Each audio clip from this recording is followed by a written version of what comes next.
In part 2 of this 3-part series, we continued our journey through the National World War II Museum, and man, we learned a ton. We saw what life was like on the home front through rationing, and we saw the immense effort that went behind the manufacturing of America's war machine. In addition to that, we saw galleries dedicated just to the attack on Pearl Harbor, and we saw an exhibit dedicated just to the planning and execution of the invasion of Normandy itself, and man, some of these artifacts were incredible. Well, in the third and final episode of this short series through the World War II Museum, we're going to learn about the Pacific Theater and learn about the Bloody Road to Tokyo, and after that we're going to hop back over to the European Theater and learn about the Road to Berlin. December 7th, 1941, a date which will live in infamy. The United States of America was suddenly and deliberately attacked by naval and air forces of the Empire of Japan.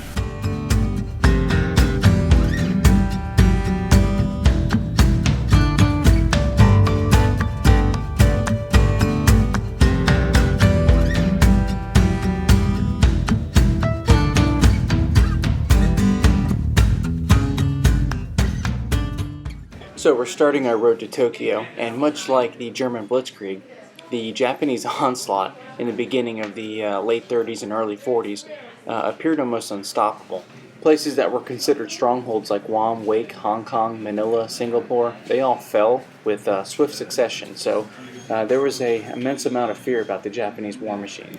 So after the Japanese attack on Pearl Harbor, their next goal was to destroy the remaining of the U.S. fleet, which essentially would leave the Pacific and the western coast of the United States undefended, which in turn would cause the U.S. to negotiate for peace. And you can see here just how big the Japanese Empire has become, and it's stretched all the way almost to the Midway Islands. And you can see here, June 4, 1942, the Battle of Midway. And you have some of the earlier engagements in February of 1942, which weren't going well for the United States. So on December 7th of 41, we had 8 carriers and 112 submarines. And on September 2nd, 1945, we had 140 carriers and 214 submarines. Just another example of the manufacturing capabilities. And here's a carrier just packed full of fighter aircraft. And this is the Uss Ticonderoga, and it had 100 aircraft, as you can see on the flight deck there. Moving towards Guadalcanal now, and in August of 1942, America would launch its first major amphibious landing at Guadalcanal using the innovative landing craft called the Higgins boat that was built right here in New Orleans. And America's goal in this invasion was to capture Henderson Field here. And this essentially kicked off the ferocious island hopping campaign. Now, if you ever visit the National World War II Museum, don't forget to look up, because this is such an immersive experience. Right here, we're in the Guadalcanal exhibit. They got everything from machine gun nests to palm trees to bunkers. This is just awesome. Now, this is pretty cool. This 48-star American flag flew on the USS Crescent City during the Battle of Guadalcanal. And during the landings, this is saying that the Crescent City accounted for at least 4 destroyed enemy aircraft. Wow. War relics like this are just so fascinating to me.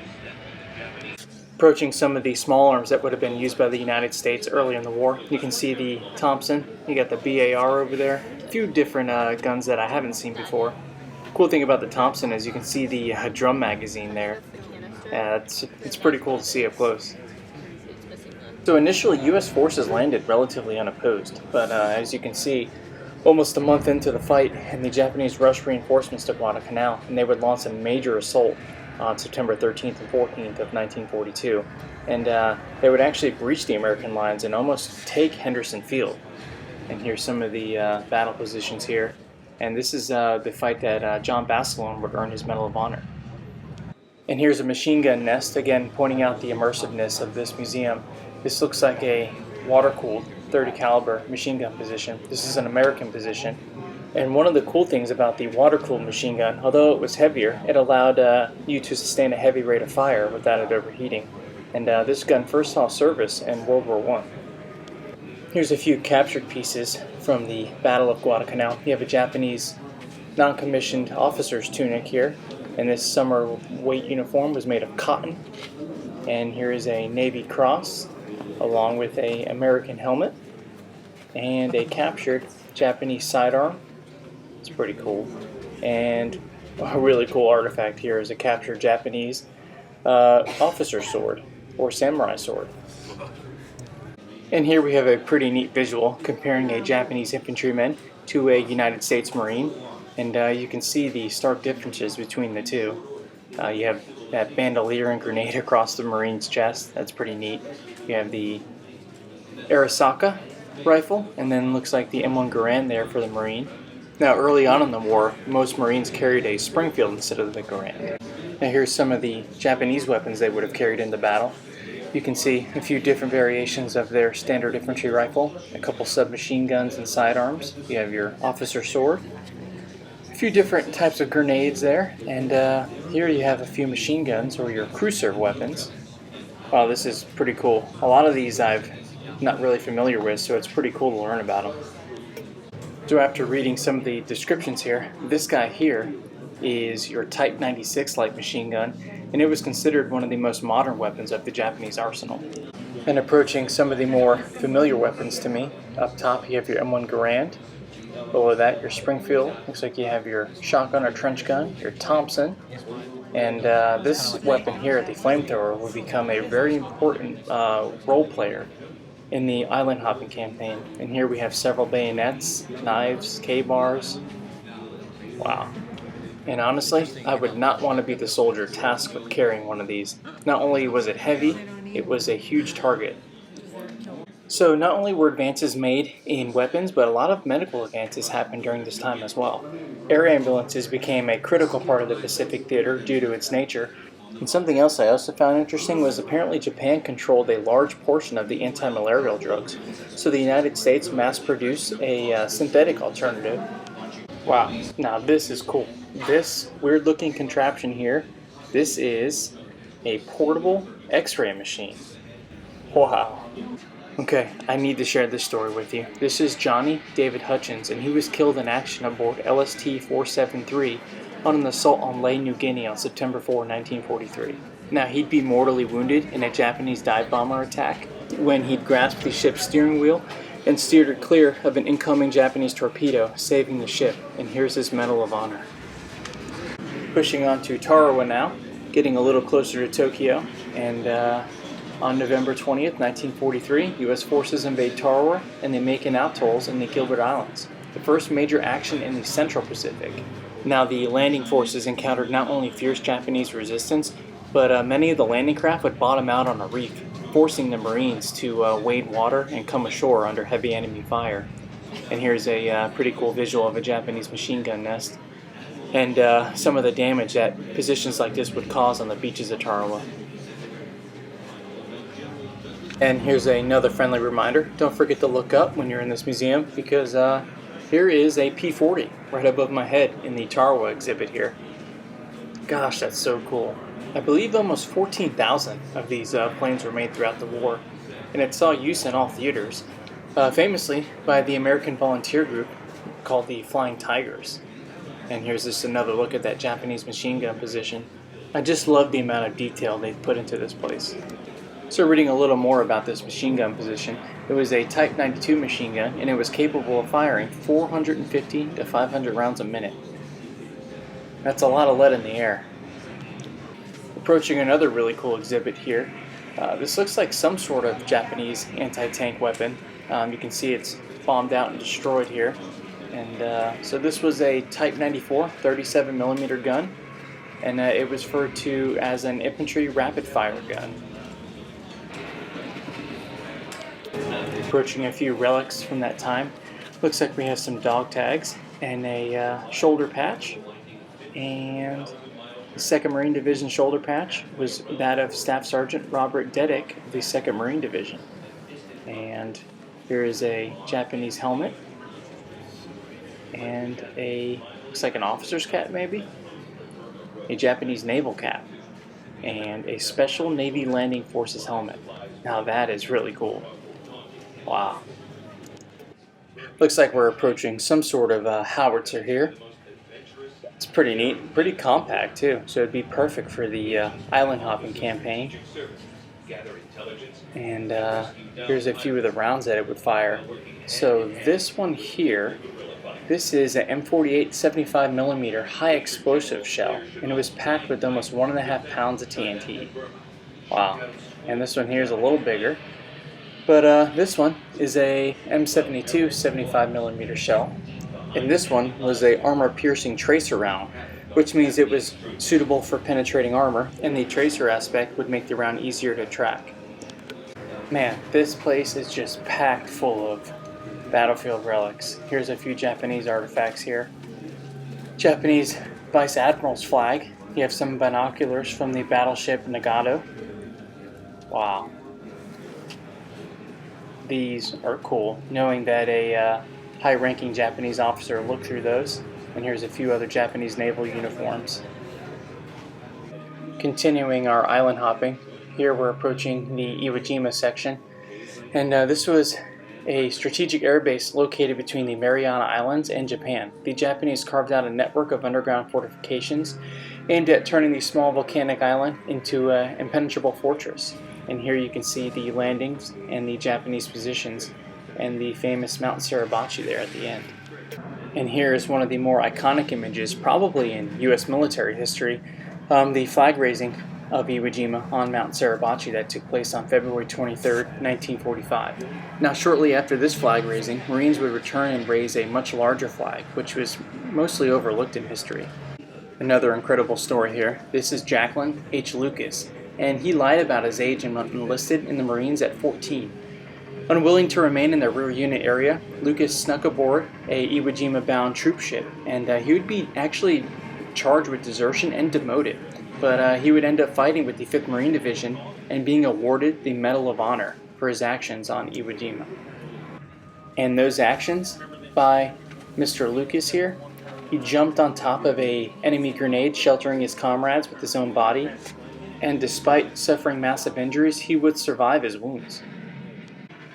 And approaching another Japanese machine gun here, along with a few other Japanese sidearms and a Japanese officer sword, and this battle-damaged American flag that was flown on the USS Bayfield during the Battle of Iwo Jima.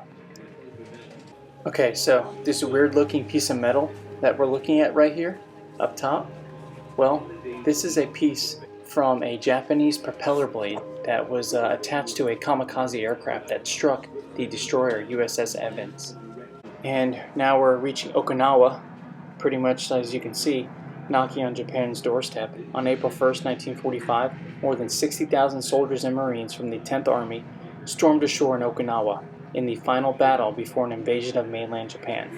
And this battle would rage for almost 3 months. And here's a few of the iconic images of, looks like Marines pushing through a desolate landscape.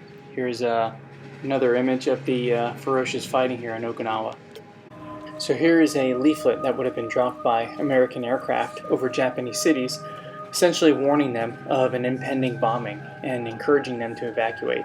And here you have a few of the efforts made by the Japanese military arming the citizens in preparation of a possible invasion of the Japanese mainland. It seems that one of the most unfortunate things of war is the civilian population that's often caught in the middle.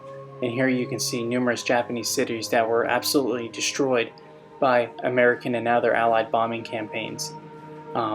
Some say this helped end the war a little quicker. Some said it was unnecessary, but either way, you can't deny the suffering that the innocent people during this war experienced. Here's another map showing mainland Japan, and it lists all these cities that were bombed during World War II. And the percentages next to the city names, well, that's showing the amount of the city that was destroyed. Some of these numbers are indicating that almost the entire city was destroyed. And here is another tactic that is highly debated, whether or not it ended the war quickly or was unnecessary, were the atomic bombs that were dropped on Hiroshima and Nagasaki. And you can just see by the images what was left of the cities after the dropping of these two nuclear devices. And the bomb that was dropped on Hiroshima killed approximately 140,000, And the bomb that was dropped on Nagasaki killed approximately 70,000. Oh wow, so right here, these are 2 bottles that are warped and melted, and these were recovered from the Nagasaki blast. Oh my gosh.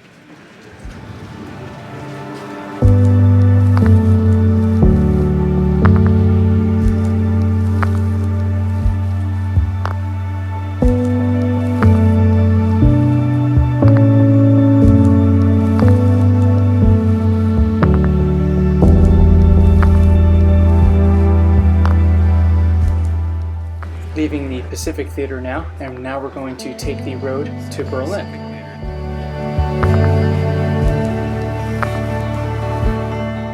Gosh, this map really does help tell the story of the height of the Nazi war machine and just how much territory they took.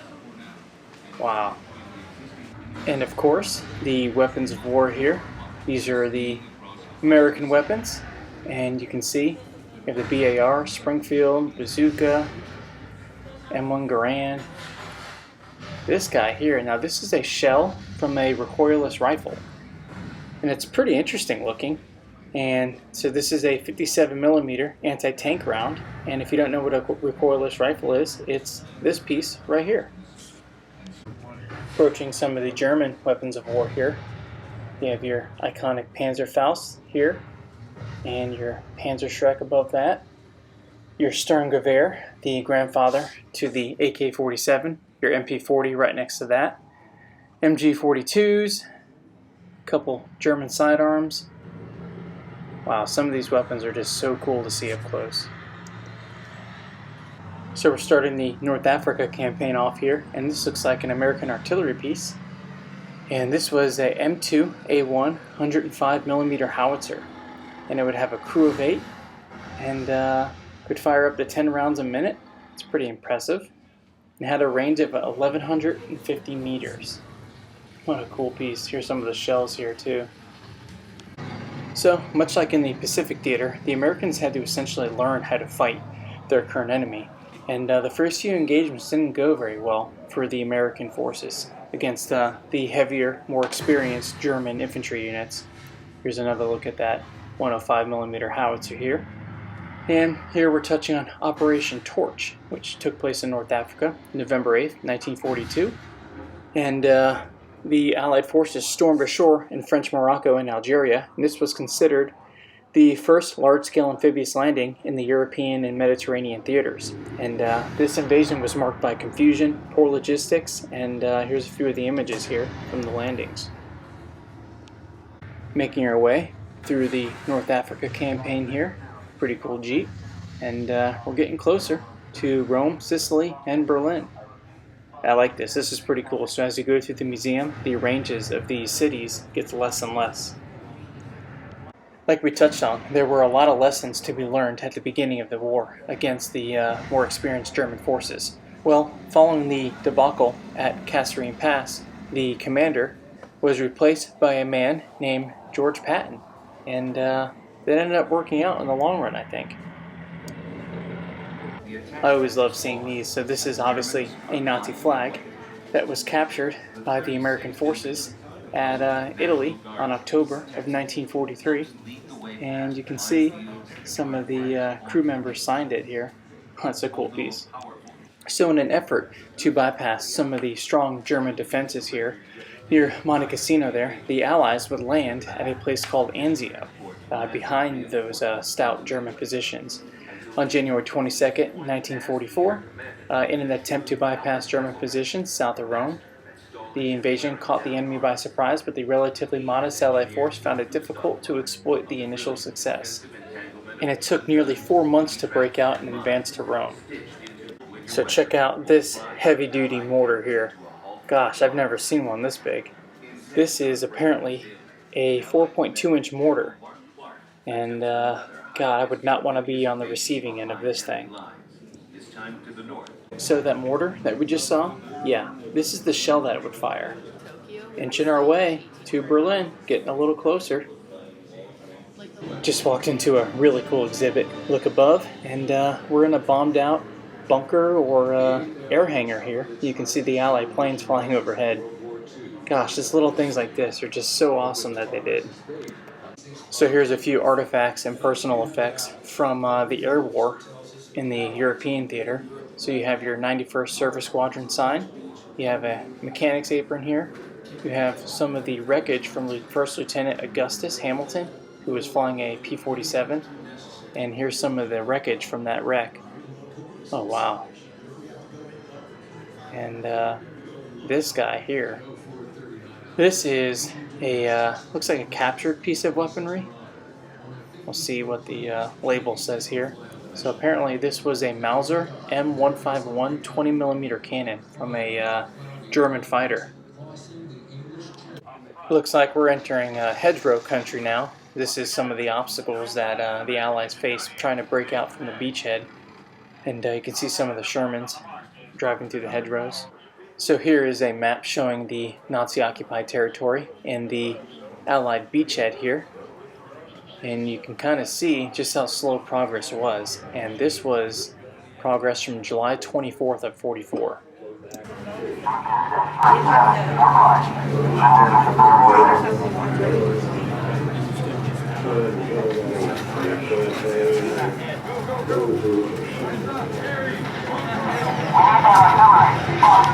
So this is something that I just learned about. This is about a lost battalion, which happened in World War I, but apparently in World War II, the 1st Battalion of the 144th Infantry Regiment was fighting in northern France when it became cut off and trapped. Finally, a Japanese-American unit known as the 442nd Regiment Combat Team was able to break through the enemy lines.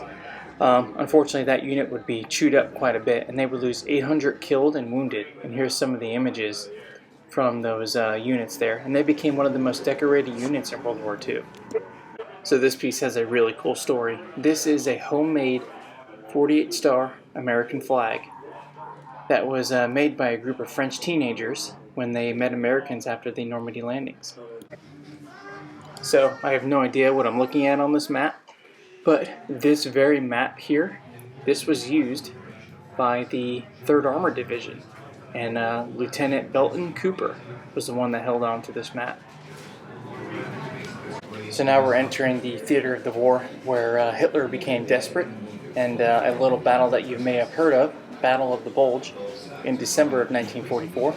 German forces launched a surprise winter offensive that completely caught the Allies by surprise. The Battle of the Bulge was the largest land battle in American military history. If you're familiar with the history of the 101st Airborne, you'd know about their struggle at the city of Bastogne. This unit here would withstand repeated German attacks and not surrender. And again, they're touching on just how caught off guard the Allies truly were. Most of the soldiers didn't have winter gear, some of them didn't even have ammunition. Hitler's main goal was to try and split the Allied armies, seize fuel supplies, and take the key Allied port of Antwerp, Belgium. And on December 17, 1944, German soldiers from the 1st SS Panzer Division murdered 84 Americans on a field near Melmondy, Belgium. They were POWs that had surrendered. Now, in turn, the Americans would commit a few atrocities of their own in response to this incident. Here's a few captured German battlefield relics. This looks like an overcoat that would be worn by a German soldier. And here is a captured Nazi flag that looks like some American soldiers have signed and written their names on.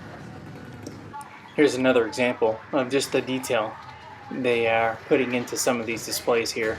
We're continuing our journey through the Battle of the Bulge. Looks like we're talking about the Siege of Bastogne and the stand of the 101st Airborne.